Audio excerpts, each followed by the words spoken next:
10वी 12वी आणि पदवीनंतर पुढे काय?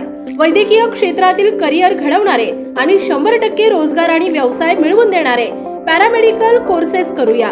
पॅरामेडिकल क्षेत्रातील आधुनिक कौशल्यपूर्ण प्रशिक्षण आणि दर्जेदार शिक्षण देणारी नामांकित आणि विश्वसनीय नाव म्हणजे केपी पॅरामेडिकल इन्स्टिट्यूट। आजच आपला प्रवेश निश्चित करूया। शाखा हडपसर, पिंपरी, कात्रज आणि सातारा। कर्नाटकात आणखी एका प्रियकरानं तरुणीची हत्या केल्याची धक्कादायक घटना घडली आहे। कर्नाटकात नेहा हिरेमठ हत्या प्रकरणानंतर आणखी एका तरुणीची प्रेम प्रकरणातून चाकूने भोसकून हत्या झाल्याने खळबळ उडाली आहे।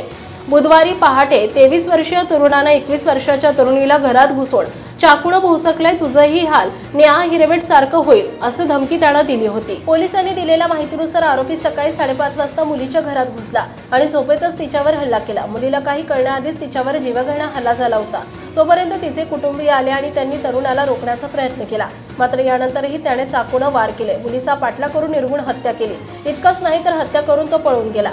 पोलिसांनी सांगितले की हत्या झालेल्या मुलीच्या 2 बहिणी आजी घटनास्थळी होती। त्यांच्या समोरच तरुणाने तिला भोसकलं, घरात तिला फरफटत नेलं आणि लाथाबुक्क्यांनी मारलं। त्यानंतर स्वयंपाकघरात ढकलून तिला चाकूने हल्ला केला।